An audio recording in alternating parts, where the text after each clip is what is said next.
I've done a lot of soul searching recently since the 2016 election, and I've come to the conclusion that I just love Vladimir Putin. you love Vladimir Putin? Yeah, that's right.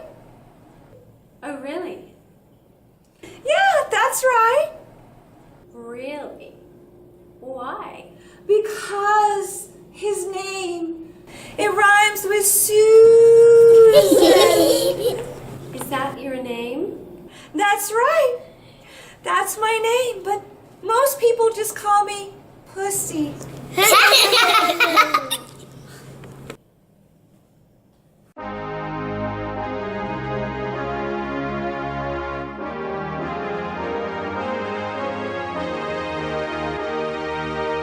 Where am I? I don't know. Look, I'm walking like an Egyptian. Me too. Yippee! Oh yeah, this is so awesome. Yeah!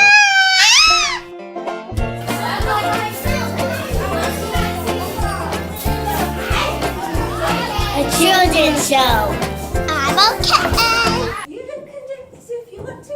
The studio that you're going to be using, We connect like we're from out of this world. and we'll have the sets ready for you shortly. Out of the world we're far behind. What are you doing? Are you listening to something on your phone or something? Oh, my phone is attached to my house. How could I do that? I'm Margarita, and I run the studio. Oh, hi. Nice to meet you. Oh, what are you doing? Oh, I'm sorry. I thought everybody just gave everybody a big bear hug in Russia when they meet each Oh, other. no, they don't. Oh, I'm sorry. So you run RT, and this is Margaritaville. I just love your song.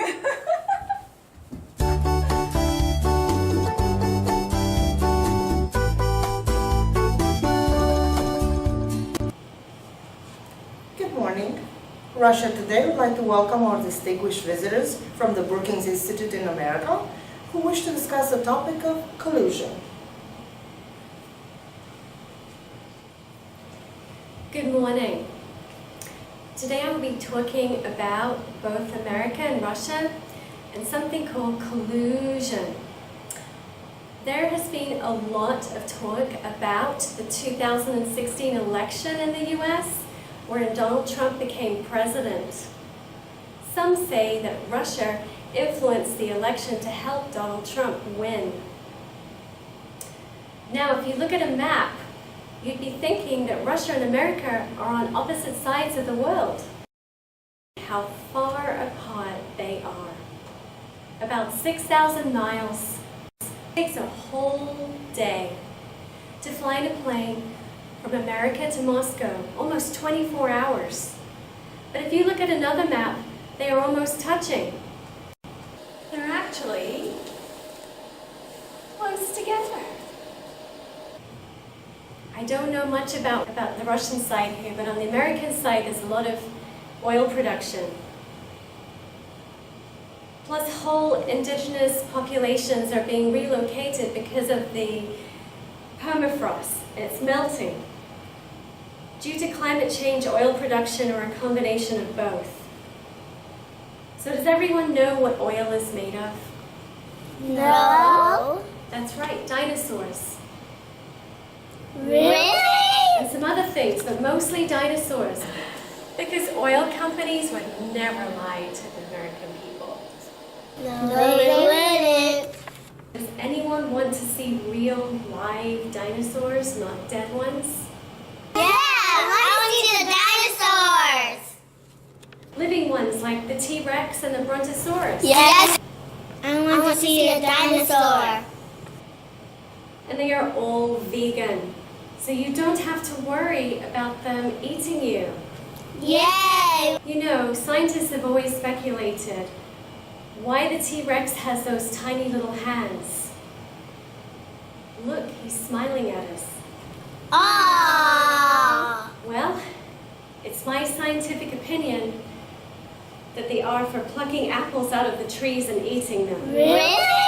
Here's a picture of the most famous T-Rex, Mark Bolan. Here's a fun fact for you music fans. picture was taken by Ringo Starr at John Lennon's house.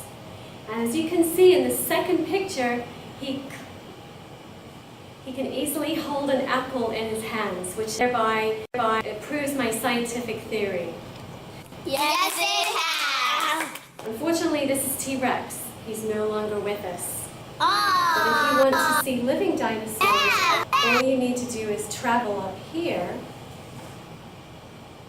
There's a huge hole in the water at the North Pole, which is a secret entrance to the inside of the Earth. Wow. You can't see it on a map because NASA, along with Google, always blurs images of the important stuff. Oh no. In this instance, the hole hidden by a cloaking device and the secret entrance is guarded by American military jet fighters. I know a woman who works at NASA, and her sole job was to project all the UFOs and all of the NASA pictures that were released to the public. Nearly all of them have been doctored. Oh no. She painted them out.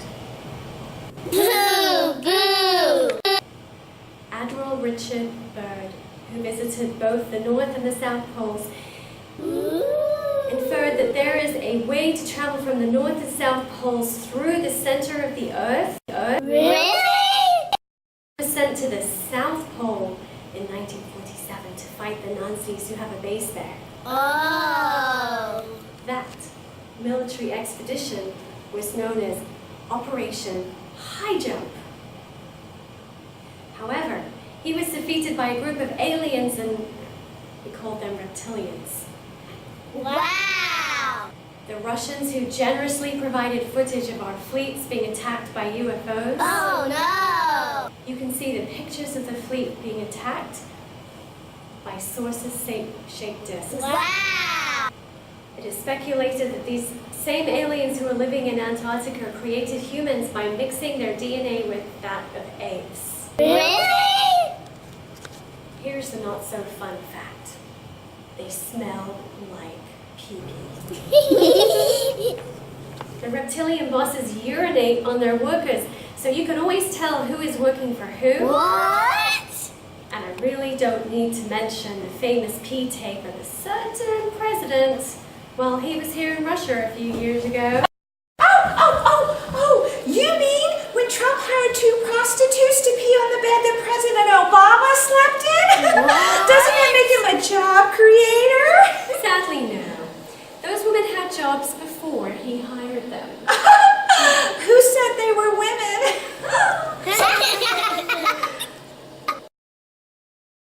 Admiral Byrd debriefed President Truman after he returned from his mission and talked about a race of blue-skinned people who live below the ice. He was told to keep silent about this, about his observations. The same president ordered the cover-up of the UFO crash in Roswell. He also admitted to the press on the film that the UFOs are real. Wow. In 1960, NASA commissioned a study by the Brookings Institute. That's us. Yay. Thank you. To determine whether or not humans should be told of existence of aliens.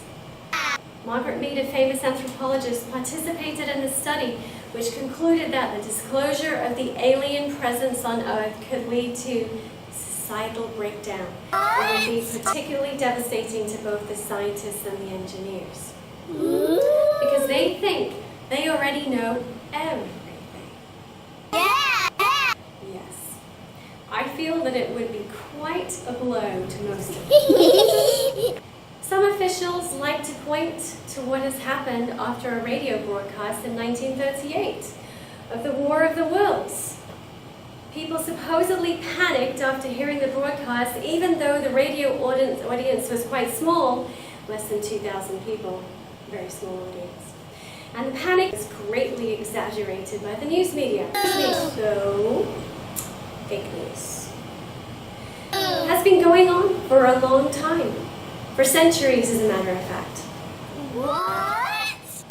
So all throughout human history, we see depictions of extraterrestrials who have lived openly on this earth, but all ETs decided to hide their existence from mankind at the time of Muhammad. They call this agreement the Muhammad Accords. Aliens live primarily inside the earth, within mountains or underwater bases.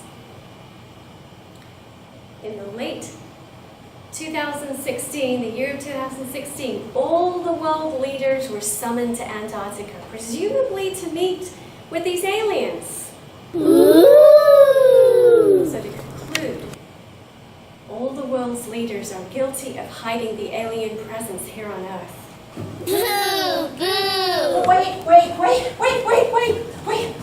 But I thought all of this stuff was supposed to be secret.